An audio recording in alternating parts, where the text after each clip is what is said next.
What would you do if right in the middle of a beautiful wedding, a housekeeper suddenly rushed in and revealed a secret that could change everything? Today's story begins at the very moment a millionaire is about to say, "I do," and his entire life takes an unexpected turn. Before we go on, allow me to wish you peace and good health. Tell me from which country and at what time are you watching this story? A powerful man wakes alone in a house filled with everything except the one thing he truly needs: truth. The quiet morning in Fredericksburg carried a softness that could fool anyone into believing life would stay gentle forever. Early October sunlight slid across the wide Texas hills, warming the dew on the grass outside Sterling Hale's ranch-style home. Yet inside, the air felt strangely still, as if the house itself was holding its breath. Sterling sat at the long wooden table in his kitchen, a steaming cup of dark roast in front of him. He didn't drink right away. Instead, he stared down the polished length of the table, taking in all that empty space, placemats unused, chairs pushed in neatly, the kind of order only a person who lives alone keeps without realizing it. His fingers brushed a framed photo near his elbow, a candid shot of Celeste Monroe laughing under the afternoon sunday. She looked beautiful, radiant even, and he allowed himself a hopeful breath. Maybe this time, just maybe, life had given him someone who saw past the money, the reputation, and the long hours. Someone who saw him. Outside, a pickup truck rumbled past on the gravel road, a reminder that the town was waking up. Sterling finally sipped his coffee, letting the warmth settle him. He told himself he wasn't lonely, just busy, just focused. But even he didn't fully believe that. Across town, Sunrise Diner buzzed with the familiar clinking of plates, the smell of bacon on the griddle, and the low hum of conversations carried between neighbors who had known each other for decades. Marisol Grant pushed open the door, greeted by a chorus of friendly nods. Annie, the morning server, lifted a pot of coffee in silent offer. "Morning, Marisol," Annie called. "The usual?" "Yes, ma'am," Marisol answered softly, setting $2 into the tip jar before Annie even poured. It was her quiet ritual. Pay the kindness forward first. The diner's windows framed Main Street, where fall decorations, pumpkins, hay bales, little flags had started appearing outside shops. Marisol cupped the warm mug between her hands, taking a moment just to breathe in the familiarity. She planned to head to Hale Properties soon, long before the regular office crowd arrived. Cleaning in the quiet hours felt easier, gentler on the soul. "Big wedding coming up for your boss, huh?" Annie asked, wiping down the counter beside her. Marisol offered a small smile. "So I've heard. Folks seem excited." "Well," Annie chuckled, "a Hale wedding don't happen often. Town's buzzing like bays in spring." Marisol nodded, though her mind drifted. Excited wasn't the word she'd use, not after yesterday's odd moment in Sterling's office when she'd found that folder slightly out of place. It wasn't the dust she remembered, nor the faint scent of cologne Sterling never wore. It was the paper financial statements with numbers that didn't line up, transfers that didn't make sense. She hadn't meant to look closely. It just happened. Some people notice things. Marisol happened to be one of them. She finished her coffee, set the mug down gently, and thanked Annie before stepping back into the crisp morning air. The sky was a pale blue streaked with soft clouds. She pulled her sweater a little closer and walked toward the bus stop, her steps steady, her thoughts less so. Hale Properties was quiet when she arrived, the way she preferred it. The tall windows reflected the rising sun, giving the building a kind, warm glow. She let herself in with her employee badge, the soft beep echoing slightly in the lobby. Fluorescent lights flickered awake as she entered Sterling's office to begin her routine. The space smelled faintly of cedar and old books. Sterling kept things tidy, but he also kept meaningful pieces, photos from early company projects, a framed blueprint, a small wooden cross near the window. Marisol appreciated that. A person's character was written in the things they chose to keep close. She started dusting the bookshelf, the soft bristles of her brush moving rhythmically along the spines of hardcovers. She moved to straighten the items on the desk, careful not to disturb anything personal. But that's when she noticed it again. The folder she'd seen yesterday, the one that felt out of place. It wasn't just the corner sticking out, it was the way a single sticky note clung to the top page, almost begging not to be ignored. A series of numbers, dates, transfers, and something in her heart fluttered uneasily. She heard footsteps in the hallway. Without thinking, she picked up the small sticky note and slipped it into the pocket of her apron. She straightened her back and stepped away just as someone passed the doorway. When the footsteps faded, she let out a breath she didn't know she'd been holding. Her phone buzzed with a reminder about the wedding decorations arriving later that week. The whole town seemed to be holding its breath for the big day, each person swept up in the glow of anticipation. Everyone except Marisol, who couldn't shake the quiet tug inside her chest. She gathered her supplies, stepped into the hallway, and closed the office door softly behind her. As she walked toward the elevator, she whispered to herself, "Maybe it's nothing, but it doesn't feel like nothing." The elevator hummed quietly as it descended, carrying Marisol to the lower floor where she kept most of her supplies. She stepped out into the muted hallway, lit by soft overhead lights that buzzed faintly, as if the building was thinking its own thoughts this early in the morning. She moved from office to office with the ease of someone who had walked these corridors for nearly 2 decades. Every framed photograph, every squeaky doorknob, every stubborn window latch, she knew them all better than most of the executives who worked here. Outside, the sun continued to rise over Fredericksburg, pouring gold across Main Street.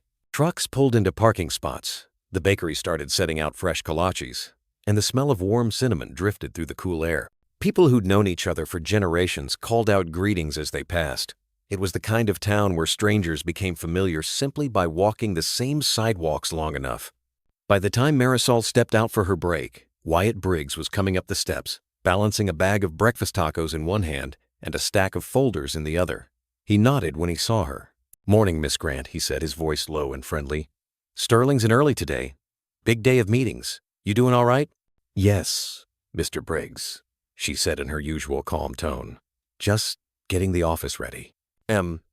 Wyatt lingered a moment, furrowing his brow like he was about to ask something more personal, but then he simply tipped the brim of his cap and headed toward the executive floor. Marisol watched him go, appreciating how the man carried himself steady, dependable. Sterling had chosen well in him. She walked the long way around the building before returning to her cart, hoping the fresh air would clear her thoughts. But the sticky note in her apron felt heavy, like it was tugging on her conscience. She didn't fully understand the numbers, but she knew enough to sense when something was wrong. Life had taught her to pay attention to the little things, the quiet shifts in behavior, the glances people thought no one noticed, the papers left where they shouldn't be. When she returned to Sterling's floor, she paused by the window at the end of the hall. The glass framed a perfect view of the hill country, rolling fields, tidy fences, and the hint of autumn starting to touch the trees. She remembered Sterling once standing beside this very window, speaking softly about how the land reminded him of his father. "It keeps me grounded," he'd said. Marisol pressed her hand gently against the cool glass, wondering how someone so deeply connected to honesty and hard work could be surrounded by people who might not share the same values. A soft chime signaled an incoming elevator. She stepped aside just as the doors opened and Celeste Monroe appeared, wearing a fitted cream coat and a smile that flickered like a candle in a breeze. Her heels clicked sharply on the polished floor as she crossed toward Sterling's office. "Oh?" Celeste said when she noticed Marisol. "Didn't expect anyone else up here this early." "Good morning, Miss Monroe," Marisol replied politely. Celeste gave a quick nod, barely pausing. "Morning." There was something about the hurried stiffness in her walk that tugged at Marisol's memory. She had heard a voice, Celeste's voice, speaking sharply over the phone the day before. Back then, it was just a sound behind a closed door. Now it matched a face, a tone, a tension she hadn't been able to name. The door to Sterling's office opened, and Celeste slipped inside. A beat later, Sterling's warm voice carried through the hall. "Celeste, I thought you were sleeping in today," he said, surprised but happy. Marisol's heart clenched. She quietly pushed her cart away, not wanting to overhear more than she already had. As she turned the corner, her phone buzzed again, a reminder to pick up new supplies for the post-wedding week. The whole town was preparing for the Hale wedding.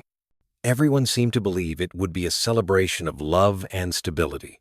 But a faint unease clung to Marisol, like the way a storm gathers before the clouds turn dark. She returned to the supply room and placed the sticky note carefully inside a small, zippered compartment in her purse. It felt safer there, though she wasn't sure why safety was something she now had to consider. She closed the zipper slowly, aware that the smallest choices sometimes led to the biggest consequences. The morning wore on.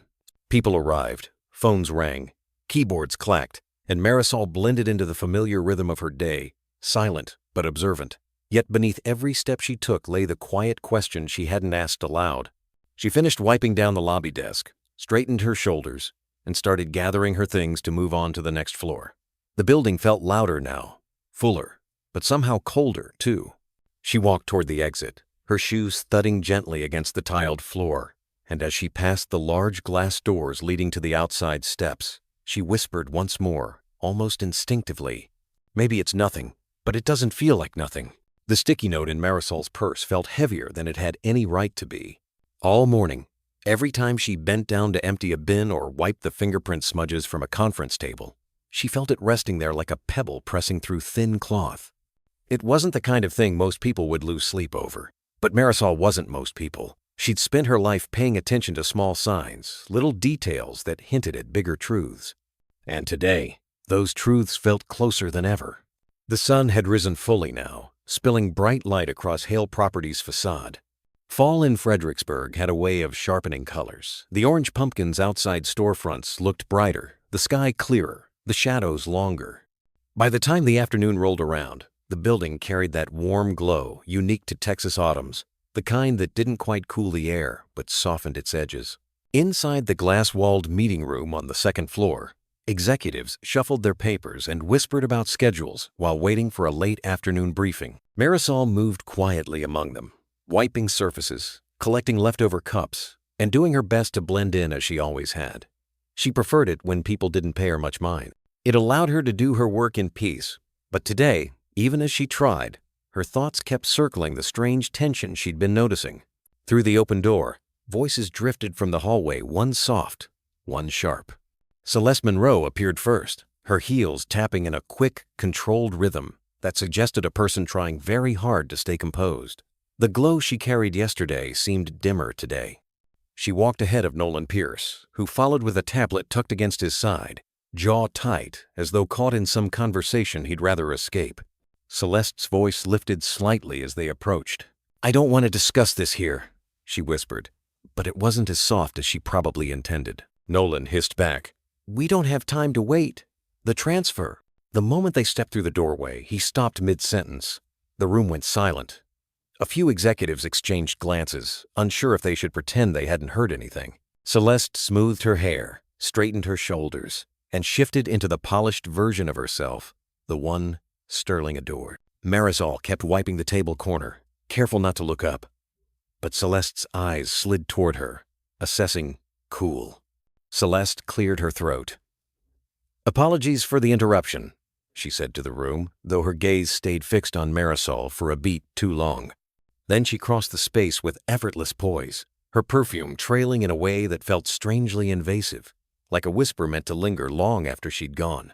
Once Celeste and Nolan exited through the opposite door, the room resumed its nervous shuffling. Marisol finished her tasks quickly and stepped out into the hallway, letting the door swing closed behind her. She needed air. She made her way down the corridor toward the elevator, but paused as a sharp, clipped voice echoed from a nearby alcove. Celeste was speaking again. "Everything goes through Nolan," she said. "Not a word to Sterling. Not yet. There was a rustle, like a coat sleeve brushing a purse. "I said not yet," Celeste repeated, her tone icy enough to freeze breath. Marisol stood still, not daring to move. She didn't want to be caught listening, though she wasn't sure she had a choice anymore. The elevator doors opened with a soft ding, and she slipped inside just before Celeste turned the corner. As the doors closed, the last thing Marisol saw was Celeste's expression, sharp, watchful, as if she were scanning the hallway for someone who might know too much. Back on the ground floor, Marisol stepped into the airy lobby, where sunlight spilled across the tiled floor and a soft breeze drifted in from the open doors. People laughed outside, talking about weekend plans, barbecues, football games, a neighbor's baby shower. Life went on in its small-town rhythm, blissfully unaware of anything amiss. She told herself she was imagining things. People talk in strange ways when planning weddings or business projects or anything important. They whisper, they argue. That didn't mean danger. That didn't mean harm. But the unease still shadowed her steps. Later that afternoon, Marisol returned to tidy the third-floor offices. As she passed Nolan's workspace, she noticed the door slightly ajar, light spilling across the carpet. She knocked softly. "Mr. Pierce? I'm just cleaning." No answer. She pushed the door open a bit more. Nolan sat hunched at his desk, furiously typing, his face pale under the glow of his monitor. When he noticed her, his movement jolted. He slammed his laptop shut as though something inside might escape if he didn't trap it fast enough. "Oh, Marisol," he said, forcing a smile that didn't reach his eyes. "Didn't know anyone was around." She kept her voice steady, gentle. "Just wiping things down." Nolan gathered his things too quickly, a stack of papers fluttering from his grasp and skidding across the floor. Marisol instinctively crouched to help, but he lurched toward her. No, I've got it," he said hastily, scooping up the scattered documents. But in that hurried moment, one page turned face up long enough for her to notice a digital authorization form, something labeled Asset Realignment. She didn't understand the specifics, but the tone felt wrong. She stepped back politely as Nolan forced the papers into his bag. "Tax projections," he muttered. "Boring stuff." He rushed past her, leaving behind a faint tremor in the air, as if the room itself exhaled after holding tension too long. Marisol finished her cleaning with slower movements, taking her time to center herself.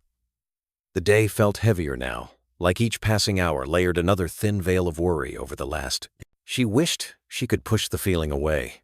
She wished life could stay simple, but simplicity was something the world rarely offered freely. Outside, dusk had started to settle, softening the sky into streaks of orange and peach as street lights hummed awake along Main Street. The town was preparing for the evening lull, families cooking dinner, children finishing homework, older couples strolling down the sidewalk for an evening walk.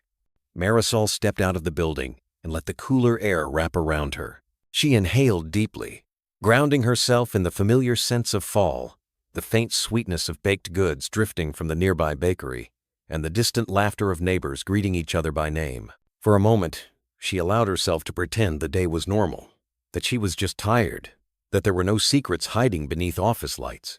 But as she walked across the lot, she felt it again, that quiet tug, that instinct she'd never learned to ignore. Marisol walked the length of the parking lot with slow, deliberate steps, letting each footfall calm her nerves. The sun had already dipped below the rooftops, leaving behind long stretches of lavender sky. She paused by the curb and looked back at the building, its tall windows glowing softly from within. Most people saw Hale Properties as a symbol of success. Solid, respectable, a cornerstone of the community. Yet from where she stood, it felt different tonight, almost like a place holding whispers in its walls. A few blocks over, traffic slowed near the local grocery store, just enough that Marisol could hear the faint hum of engines and the soft buzz of street lamps flickering to life. She decided to walk there to pick up a few things for dinner. Mateo had been talking about trying a new recipe he found online, something warm and comforting, which sounded good after a day like this. Main Street had begun its gentle shift into evening. A couple waved from the porch of their antique shop. The barber twirled the sign outside his door once before, locking up, and the glow from the bakery windows made the sidewalks look golden. These small details usually soothed her. They were reminders that some things in life remained reliable and steady. But tonight, even Main Street felt just a shade dimmer. Inside the grocery store, fluorescent lights bathed everything in a soft white haze. Marisol grabbed a basket and walked toward the produce aisle, her mind still tangled in the moments she'd witnessed throughout the day. Celeste's sharp whisper, Nolan's trembling hands, that folder, the sticky note. She tried to convince herself she had misread everything. People got stressed before weddings. People got stressed before major financial changes. None of it necessarily meant harm, but the feeling wouldn't go away. She reached for a bundle of cilantro when a voice startled her. "Oh, Marisol," Celeste said, appearing at the end of the aisle. She held a sleek leather handbag in one hand, her phone in the other. Marisol straightened, offering a polite nod. "Good evening, Miss Monroe." Celeste smiled too quickly, too brightly. "Picking up groceries?" "Yes, ma'am." "Lovely night, isn't it?" Celeste asked. But her smile faltered as she glanced toward the front of the store. Marisol followed her gaze. Nolan stood near the registers, stiff as a fence post, one hand gripping his briefcase while the other thumbed anxiously at his phone. He seemed lost in thought, tapping his foot, pacing half a step, then stopping again. He looked like a man trying not to unravel in public. Celeste's voice lowered to a thin thread. "We should go, now." Her heels clicked sharply as she strode down the aisle toward him. Marisol watched them exchange hurried words, Celeste controlled and tense, Nolan shaken and rushed. They stepped outside together, disappearing into the deepening dusk. Marisol could have turned away and pretended she didn't see any of it. But something about the quick, frightened look in Nolan's eyes clung to her memory. Not guilt alone, fear. The kind that comes from knowing a line has been crossed and there may be no way back. She finished her shopping quietly and walked home beneath the warm glow of porch lights. Mateo greeted her at the door with a grin, waving a wooden spoon like a baton. "I hope you're hungry," he said. "Dinner's almost ready." His voice grounded her. Some part of her released, like a knot loosening just enough for her to breathe again. She helped set the table, listening as he talked about work, his friends. A funny moment at the construction site that morning. She laughed where she could, nodded where she should, and kept her thoughts tucked away. She didn't want to worry him, not yet. It wasn't until she was alone in her room later that she reached into her purse and retrieved the sticky note. She held it between her fingers, studying the numbers again. Dates, lines, amounts. She understood only pieces of it. But the weight of it, emotional, moral, human, pressed down like a hand on her shoulder. Someone should know. Someone should say something. But she wasn't someone people usually listen to. She'd spent her life in the background, quiet, unnoticed, the kind of person whose words were rarely invited into big rooms or important conversations. She had learned how to live with that. She had accepted it. And yet, the image of Celeste's eyes scanning the hallway flashed across her mind. Sharp, piercing, cold enough to stop a heart. The way Nolan's breath shook in the grocery store. The way papers scattered on his office floor, revealing a secret even he couldn't hide fast enough. Marisol pressed the sticky note to her chest as she sat on the edge of her bed.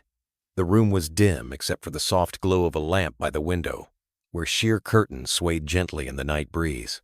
She closed her eyes. She wanted desperately to believe she was wrong, that the unease gnawing at her was nothing more than nerves feeding off coincidence. But she couldn't shake the truth she felt deep in her bones. For the first time, Marisol Grant understood she might be holding something far larger than she ever intended to find. And she wondered not for the last time whether she was strong enough to do what needed to be done, no matter the cost. She understood only pieces of it. But the weight of it, emotional, moral, human, pressed down like a hand on her shoulder. Someone should know. Someone should say something. But she wasn't someone people usually listen to. She'd spent her life in the background, quiet, unnoticed, the kind of person whose words were rarely invited into big rooms or important conversations. She had learned how to live with that. She had accepted it. Families moved in cheerful clusters along the sidewalks, children tugging at sleeves, vendors arranging colorful crafts at wooden booths, and couples rocking gently to a polka band playing from a small stage near the gazebo. Strings of lights hung overhead like warm constellations waiting to glow when the sun slipped lower.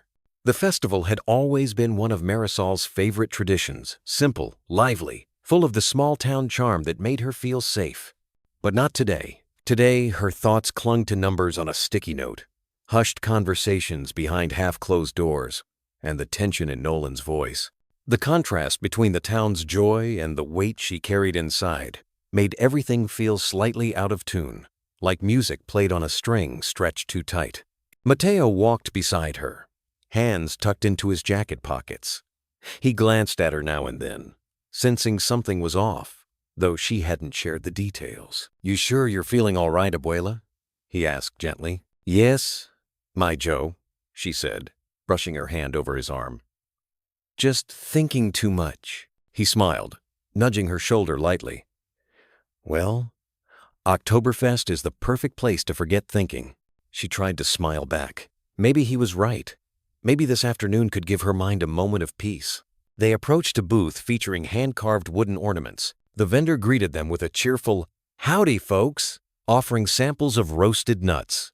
Mateo tried one and immediately pretended it was too hot, shaking his hand dramatically until Marisol chuckled one of those small, warm sounds that reminded her she was still capable of joy. Children darted past them wearing tiny lederhosen and flower crowns.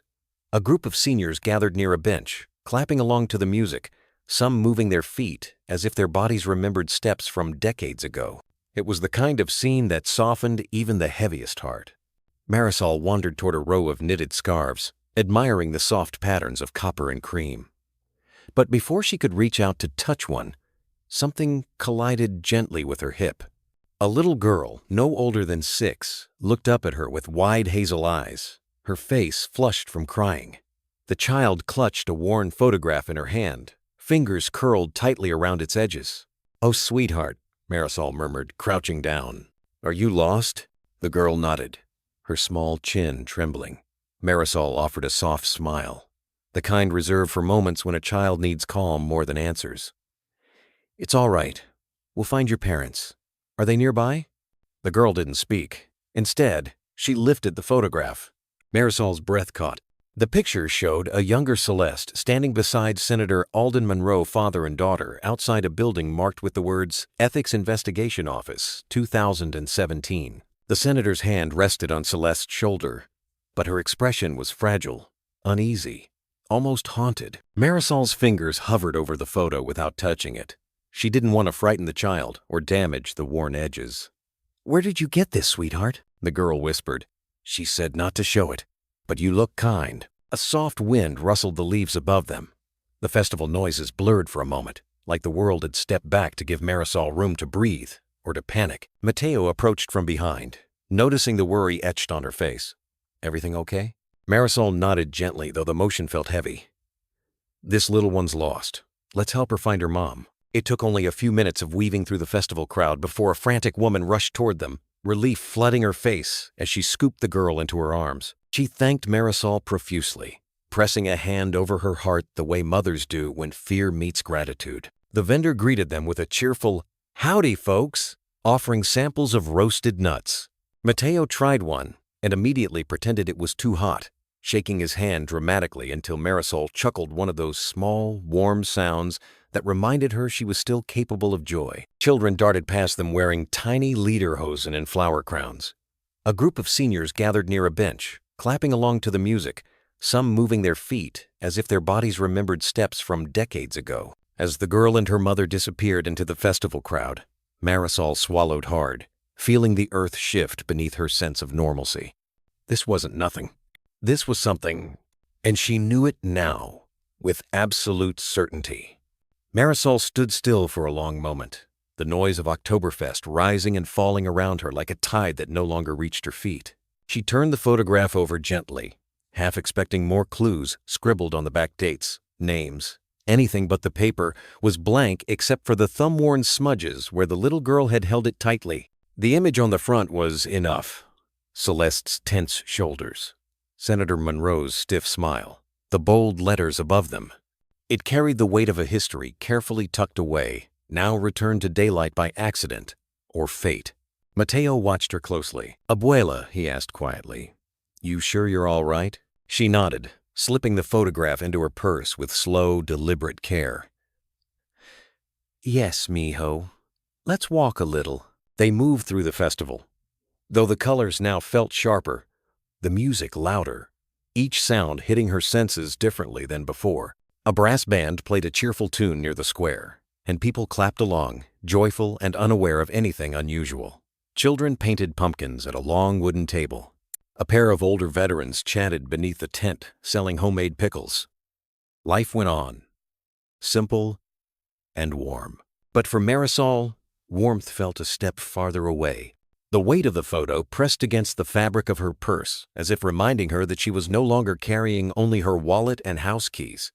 She was carrying a truth she hadn't asked for, something tangled that touched Sterling's world in ways she didn't yet understand. She and Mateo wandered toward the central fountain, where sunlight flickered on the surface of the water. A vendor handed them 2 small paper cups of hot cider, the steam rising in soft ribbons. Mateo blew on his cup and took a sip, sighing in contentment. "This is the best part of fall," he said. "Feels like the whole town comes alive." Marisol smiled weakly. "It is beautiful." "Then what's going on?" Mateo asked softly. "You've been somewhere else all day." Emsel leaped. She looked at him, her grandson, the boy she'd raised into a man, the one person in the world who read her heart like a familiar story. She wanted to tell him. She wanted to hand him the photograph and the sticky note and all the unease she'd been holding. But this path didn't belong to him. It was hers, shaped by the simple, steady life she'd lived inside Hale Properties for nearly 20 years. If something was wrong there, she had to be the one to understand it first. "It's nothing for you to worry about," she said softly. "Just thoughts." Mateo didn't believe her. She could see it in his eyes, but he let it go, placing a warm hand on her shoulder in quiet reassurance. "If you need help, Abuela, I'm here. You know that." "I know," she whispered. They finished their cider and continued through the crowd until the sun dipped lower, turning the sky a dusty rose. When they finally reached the exit of the festival, Marisol paused once more to look over the gathering families laughing, neighbors talking, lanterns beginning to glow. It reminded her why she had always loved this community. Goodness lived here. Kindness lived here. People looked out for one another. And that was exactly why the shadows she'd glimpsed, those quiet, thin cracks in Sterling's world, felt so out of place. Later that evening, back home in her small, tidy kitchen, Marisol removed the photograph from her purse and set it gently on the table. The soft overhead light made the edges glow slightly, drawing attention to every detail. She traced the outline of Celeste's younger face with her eyes, those sharp features, the tension in her jaw. She remembered overhearing Celeste's voice earlier in the week, words whispered too urgently to be harmless. Then she thought of Nolan's trembling hands, the sticky note, the strange financial forms, the way Celeste had watched her like she was an obstacle instead of a person. It all swirled together into a picture she could no longer push aside. She sat down slowly, folding her hands.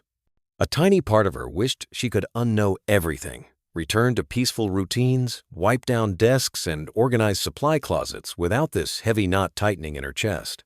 But another part, older, wiser, forged through hardship, knew that life rarely gave such choices. Her phone chimed. A reminder for church service in the morning. That would be a comfort, she thought, sitting in the pews, letting the familiar hymn soften her heart. But even as she reached to silence the alert, her gaze drifted back to the photograph. It wasn't just a coincidence. Not anymore. Something in Celeste's past had been kept quiet, something she had no intention of revealing to Sterling.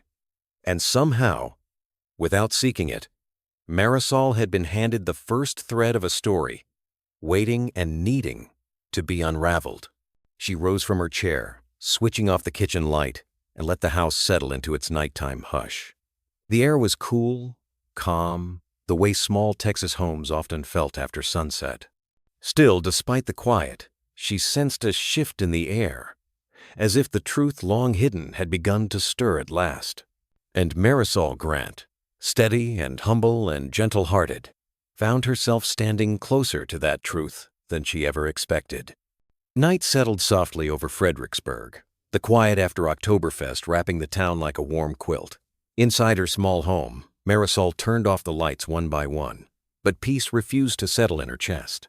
The photograph from the festival lay on the coffee table, half glowing under the lamp. Celeste Monroe and Senator Alden Monroe, standing before the Ethics Investigation Office, a past they clearly hadn't meant to share. She sat for a long moment, hands folded tightly, listening to the old clock ticking on the wall. The house felt familiar, comforting, yet her thoughts churned in ways she couldn't calm. She remembered the voices at the office, the numbers on the sticky note, Nolan's panic, Celeste's cold stare. It all wove together into a pattern she wished she didn't recognize. Mateo stepped out of his room, offering her a mug of chamomile tea. "You okay, Abuela?" he asked gently. "I'm fine, Mijo," she replied, even though she wasn't. He kissed her head, reminding her, "If you need anything, I'm right here." When he left, she picked up the photograph again. It felt heavier at night, as if the truth inside it grew louder when the world around her grew quiet. Why had a little girl carried such a thing? Why hand it to her? She rose, tidied the room out of habit, and tried to push her thoughts aside. But when she finally lay down, sleep stayed far away. Every sound, the hum of the fridge, the wind brushing the window, seemed sharper, closer. She turned toward the purse where the photo rested and whispered into the dark, "Show me what's right." It wasn't fear keeping her awake. It was knowing she stood at the edge of something true and unavoidable. Morning light crept through the curtains long before Marisol felt ready to move. She hadn't slept more than a few hours, her mind circling the same uneasy truths. She rose quietly, careful not to wake Mateo, and wrapped a shawl around her shoulders before stepping into the kitchen. The house still smelled faintly of last night's chamomile tea. She reached for her purse, pulling out the photograph again. In the soft morning light, Celeste's expression looked even more strained, as if her younger self had already known the trouble she'd someday carry forward. Marisol traced the image with her thumb, then set it aside and poured herself a cup of warm water. She stood at the counter, staring out the window at the quiet street porch flags hanging still, a neighbor's dog trotting along the sidewalk, the gentle hum of a distant truck starting its day. Everything looked normal. Everything felt ordinary. And yet, she knew her life had shifted a little. Her phone buzzed with a message from the Hale office. Decor team arriving next week. Pre-wedding schedule attached. She exhaled slowly. The wedding was moving forward, and Sterling kind-hearted. Sterling was walking straight toward something he didn't see coming. The thought pressed against her ribs like a heavy stone. She spent the next hour doing small chores, folding laundry, wiping the counter, watering her potted basil, but the tasks barely touched her restless mind. Every movement brought her back to the same question. How much should she say? How much should she protect? And at what cost? Later, when Mateo finally emerged from his room, stretching and smiling sleepily, she tried to mirror his ease. "Morning, abuela," he said, kissing her cheek. "You look tired." "Just a long night," she answered softly. He offered to cook breakfast, but she shook her head. "I should head in early today." She didn't explain why she didn't need to. Some truths were forming inside her, quiet but firm. She dressed carefully, smoothing the wrinkles from her sweater, and slid the photograph back into her purse. The street outside glittered with morning sun as she stepped out, the cool air brushing her face. But even as she walked toward the bus stop, she felt it more clearly than ever. This wasn't a small worry she could ignore. Something in Sterling's world had cracks running through it, and she had seen too much to pretend otherwise. And though she didn't yet know what she would do, she knew one thing with certainty. The truth was coming closer, step by quiet step, and she would have to face it soon. By late afternoon, the warm Texas light had begun to soften, settling over Fredericksburg like a thin golden blanket.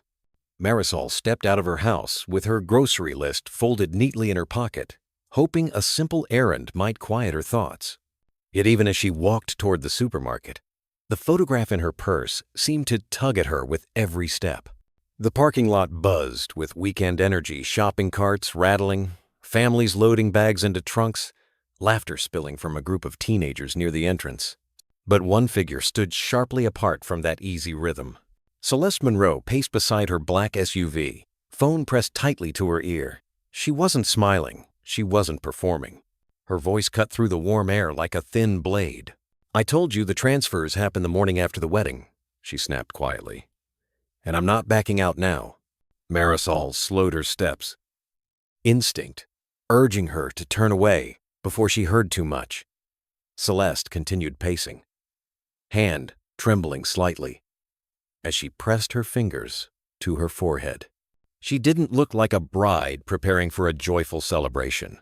She looked like someone preparing for impact. The senator's hand rested on Celeste's shoulder, but her expression was fragile, uneasy, almost haunted. Marisol's fingers hovered over the photo without touching it.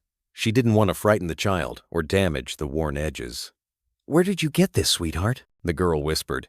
"She said not to show it, but you look kind." A soft wind rustled the leaves above them. The festival noises blurred for a moment, like the world had stepped back to give Marisol room to breathe or to panic. Her eyes caught the words only for a moment, and then it was tucked into his folder. "Corporate stuff," Nolan said. "You wouldn't understand." He gave a nervous smile that faded before it even formed, then hurried down the aisle as though chased by a thought he didn't dare speak aloud. Marisol watched him go, unease returning like an echo she couldn't outrun. As she stepped toward the produce section, a familiar voice called her name. Wyatt Briggs approached with a small basket in one hand, the other tucked into his jacket pocket. He looked tired, like someone who'd slept with one ear open. "Evening, Miss Grant," he greeted, offering a gentle nod. "Funny running into you."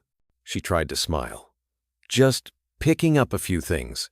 Wyatt studied her for a moment, then glanced around the aisle, lowering his voice. "You ever feel like someone's putting on a show? And you're the only one who notices the curtain shaking? The question struck closer than he could have known. Marisol swallowed, unsure how to answer.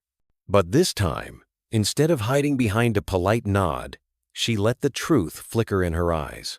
"Yes," she whispered. Wyatt didn't press her.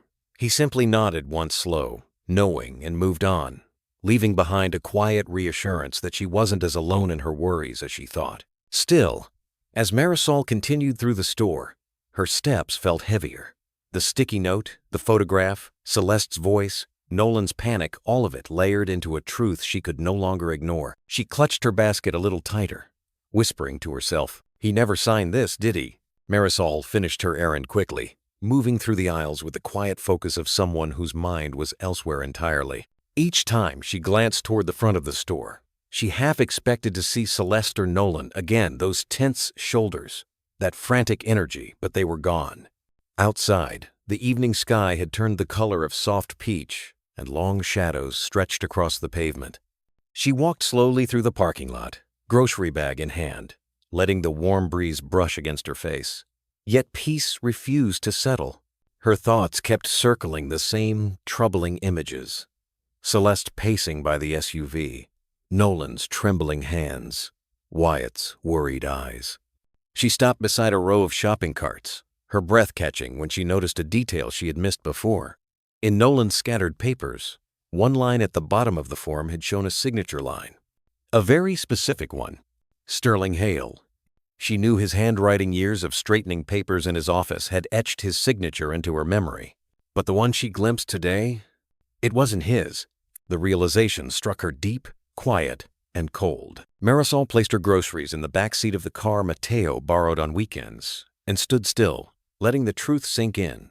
She didn't want to believe it. She didn't want to think something dishonest could be unfolding so close to Sterling, a man whose kindness she'd seen so many times. But the pieces were aligning in ways she could no longer ignore.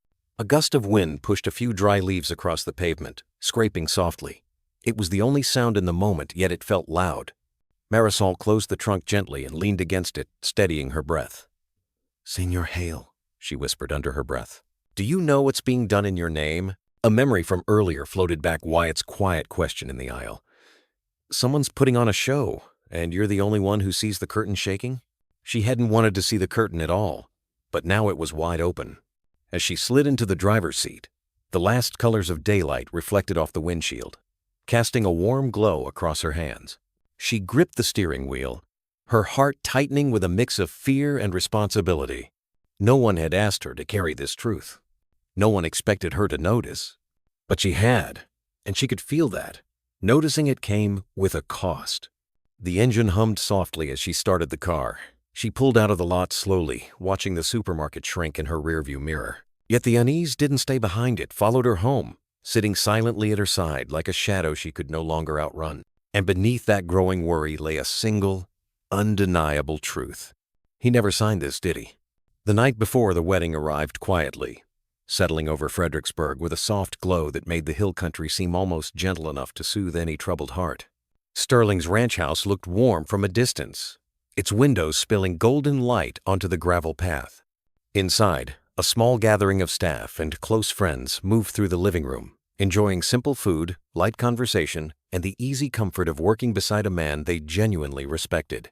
Marisol stood near the dining table, arranging napkins and refilling glasses the way she always did. Calm, quiet, unnoticed. But tonight, her hands felt heavier. Each folded napkin reminded her of a truth she hadn't spoken yet. Each kind smile from Sterling felt like a question she wasn't brave enough to answer. Sterling approached her with a grateful smile, holding 2 cups of sweet tea. "You've been running around all evening," he said, offering one. "Sit for a minute, please." She hesitated, but finally joined him on the back porch, where the air smelled of cedar and distant campfires. Fireflies shimmered over the tall grass. It was the kind of peaceful Texas night people carried in their memories for years. Sterling leaned against the railing, his voice soft. "Funny how life works, isn't it? You spend years alone, busy, focused. Then suddenly you think you've found someone who makes the world feel less empty." He paused, exhaling. "I didn't think I'd get here again to hope like this." Marisol watched him carefully.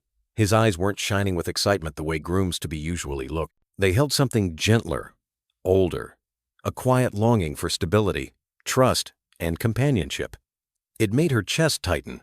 "You deserve happiness, Senor Hale," she said, her voice barely above a whisper. He smiled. "Thank you, Marisol. You've always had a good heart." Then he looked out toward the fields. Tomorrow feels like a second chance. Her breath caught. If only he knew. When the gathering ended, she walked home alone, the night cooler now, carrying the scent of mesquite and distant music from a nearby ranch party. Mateo was waiting at the kitchen table, a warm mug of cocoa beside him. "Abuela," he said gently, "you've been quiet for days. Want to talk?" Marisol placed her purse down, hesitating. "It's just... something doesn't feel right." Mateo leaned forward, concern softening his voice. "Then trust that feeling. Doing the right thing isn't supposed to be easy." She lowered her eyes. "I don't want to break someone's happiness." He reached across the table, touching her hand. "But pretending you don't see the truth, that breaks something too." His words landed in her chest like a slow, steady drumbeat calm, serious, true. Later, in her bedroom, she stood by the window, looking out at the quiet street. Celeste's photograph lay on her nightstand beside the folded sticky note. Two small pieces of paper, yet they held the weight of a storm she could no longer deny. Outside, the church bells rang in the distance, announcing the late hour. Marisol's heart tightened. Tomorrow, everything changes. Marisol woke before dawn, long before the first hint of sunlight touched the rooftops. The house was silent except for the soft hum of the refrigerator and the occasional settling creak of old wooden beams. She wrapped her shawl around her shoulders and moved quietly to the kitchen, drawn by habit more than hunger. She warmed a small pot of coffee, letting the aroma fill the room, but she barely tasted it. Her thoughts were already at Sterling's ranch, at the church, at the vows he planned to speak with a heart wide open. A heart she feared was heading straight into harm. She reached into her purse and pulled out the photograph and sticky note, laying them side by side on the kitchen table. Two pieces of paper, simple, fragile, but they carried a truth that had grown heavier with every passing hour. A truth she could no longer ignore. The sky outside began to brighten, early light slipping through the blinds in soft stripes. Mateo entered the room, rubbing sleep from his eyes. "You're up early," he said, noticing the papers on the table and the worry lined across her face. She tried to smile. "Couldn't sleep," he sat across from her, resting his hand over hers. "Then maybe that's your answer, Abuela. Sometimes our heart keeps us awake because it needs us to be brave." She breathed in slowly, the warmth of his words grounding her. She didn't know if she was brave, but she knew she couldn't remain silent. Later that morning, she walked to work with a steady determination she hadn't felt in years. The air was crisp, the sky clear, as if the whole town were holding its breath for the wedding ahead. At Hale Properties, staff bustled through the halls, preparing for a lighter workday before the celebration. People laughed, exchanged excited comments, placed small wrapped gifts on Sterling's desk. Marisol moved through it all quietly, carrying her cleaning supplies in one hand and the truth in the other, hidden but burning. When she stepped into Sterling's office, sunlight poured across the large window, illuminating his desk in a soft, hopeful glow. The neat stacks of papers, the framed blueprints, the polished pen holder, it all looked so calm, so ordinary. But beneath that order, she now saw the cracks Sterling didn't even know existed. She approached his desk, placed her hand gently on its smooth surface, and closed her eyes. She wished she could protect him without hurting him. She wished she didn't have to be the one to hold this knowledge. But life didn't always choose the loud, confident people to speak the truth. Her eyes caught the words only for a moment, and then it was tucked into his folder. "Corporate stuff," Nolan said. "You wouldn't understand." He gave a nervous smile that faded before it even formed, then hurried down the aisle as though chased by a thought he didn't dare speak aloud. Marisol watched him go, unease returning like an echo she couldn't outrun. As she stepped toward the produce section, a familiar voice called her name. Outside the window, the church bells rang again, clearer this time, as if calling her toward the moment she had been avoiding. Tomorrow, everything changes, and she would be the one to change it. St. Mary's Church glowed in the late afternoon sun, its stained glass windows scattering soft colors across the pews. Guests filled the church with gentle laughter and warm greetings. the way small towns do when something hopeful is about to begin. Flowers framed the aisle, candles flickered, and everything looked ready for a perfect wedding. From the back row, Marisol watched quietly, her hands clasped around her purse. The photograph and sticky note inside felt heavier than ever. Up front, Sterling stood with Wyatt, straightening his cuffs, hopeful and nervous in the way only a man who believes in love can be. The organ began to play. Conversations faded. The church doors opened. Celeste stepped in radiant, elegant, composed. But to Marisol's eyes, something in her smile trembled like a mask held too tightly. Sterling's face softened as he watched her walk toward him, his expression full of trust that made Marisol's heart ache. The pastor welcomed everyone, speaking about love and truth. Sterling recited his vows with a quiet honesty that filled the room.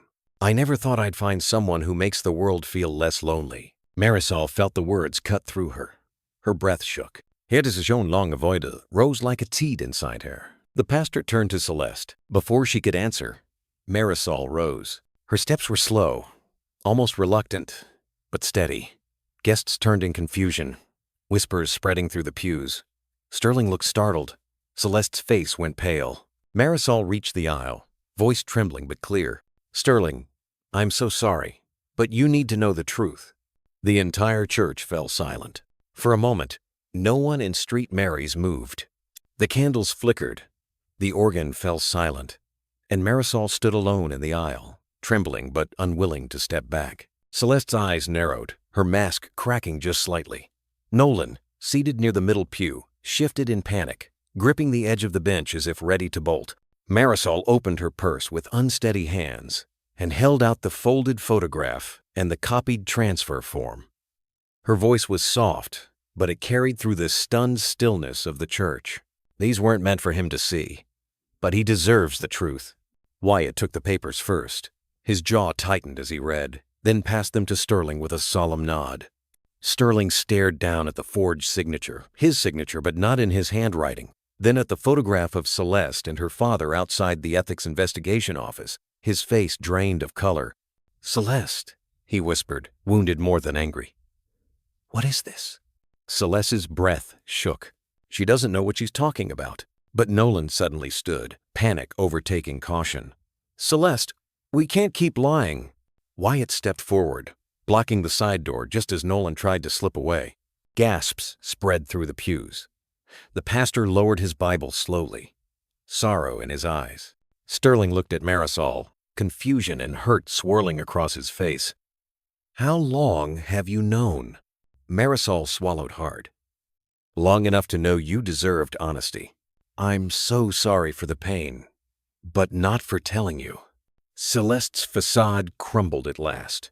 Her bouquet slipped from her hand, landing on the floor with a soft thud. Sterling closed his eyes. When he opened them again, the hope he once carried was gone, replaced by a quiet, devastating clarity. The wedding was over. The truth had come to light. Nothing would be the same. The morning after the broken wedding dawned quiet over Fredericksburg, the kind of quiet that settles on a town when people are still whispering about what happened the day before. The sky was pale blue, thin clouds drifting like soft breath across the hill country.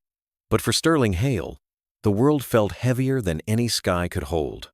He stood on the courthouse steps, hands tucked into the pockets of his jacket, as officers escorted Nolan Pierce inside. Reporters weren't there. Small towns didn't leap to scandal quickly, but the hushed murmurs of onlookers carried enough weight to sting. Wyatt stood beside Sterling like a silent anchor, steady and protective. "She saved your life, boss," Wyatt said quietly. "Even if it hurt." Sterling didn't answer at first.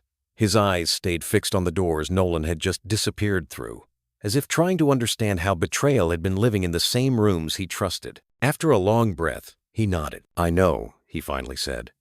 "I just wish the truth hadn't come this way." Wyatt rested a hand on his shoulder before stepping away, giving him space. Across town, Marisol walked slowly toward the bus stop, her steps careful, almost hesitant.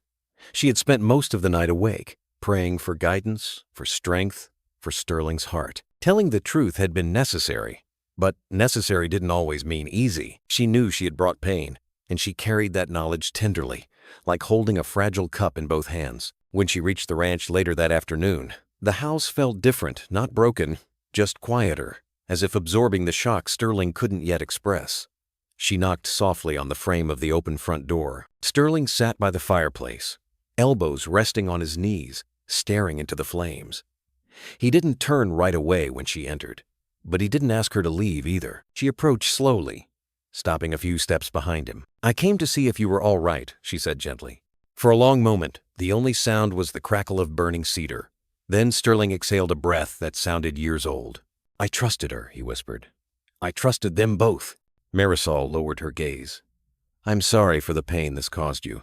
He shook his head, still staring at the fire. "No, you didn't cause it, Marisol. You uncovered it." He rubbed his eyes with the back of his hand.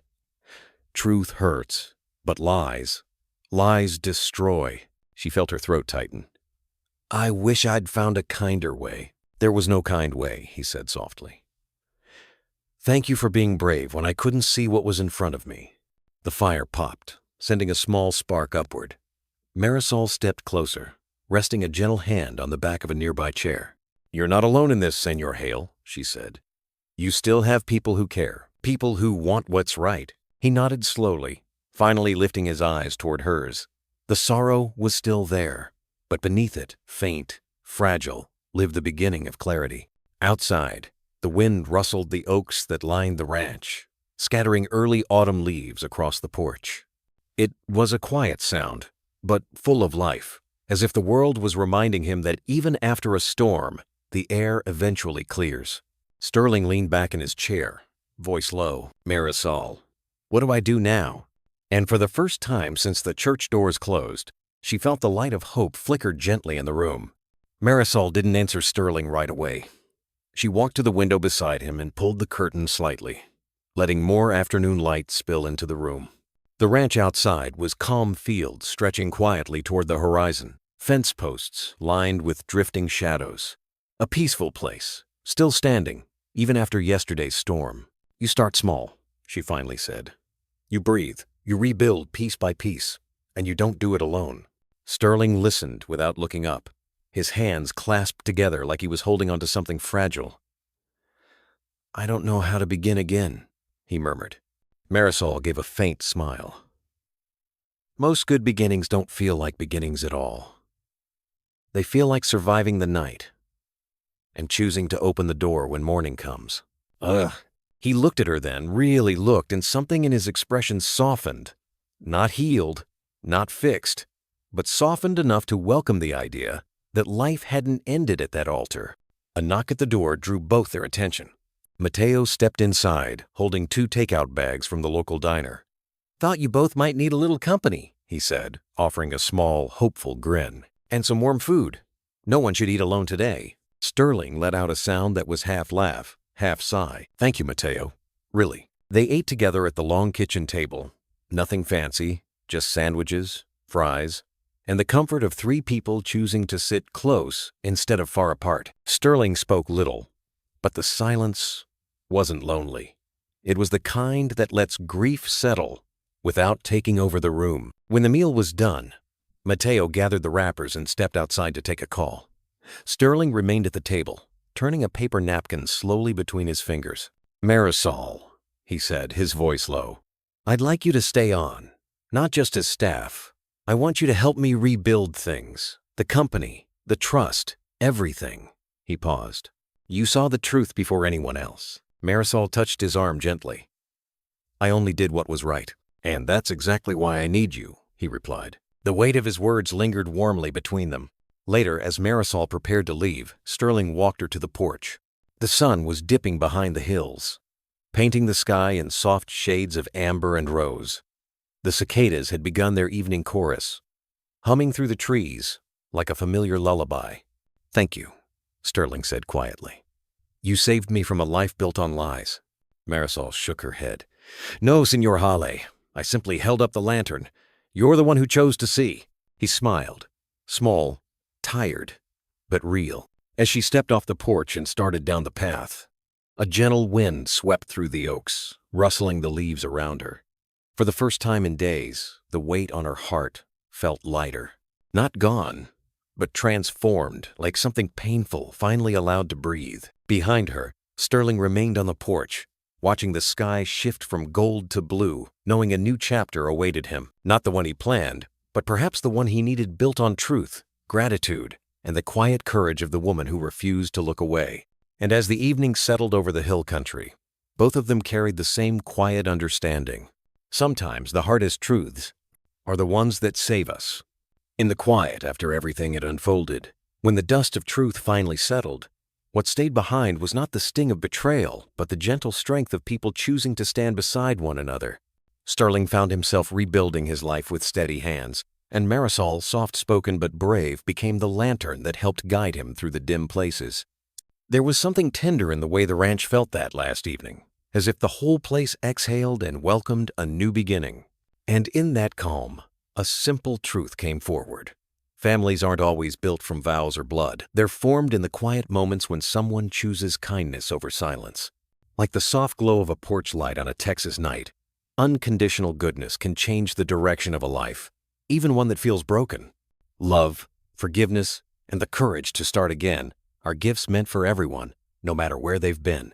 After all, happiness comes to those who dare to care for others, just as we once cared for a grandchild on our lap or shared a warm Sunday meal around a crowded kitchen table. So take a breath, friend. Let this story settle into your heart. If it touched you, press 1 inch the comments. If you feel it could be better, press 0, your voice matters here. And if this tale brought even a small light to your day, feel free to stay with us for the next story. Sometimes, all we need is a gentle reminder that we're not walking this road alone.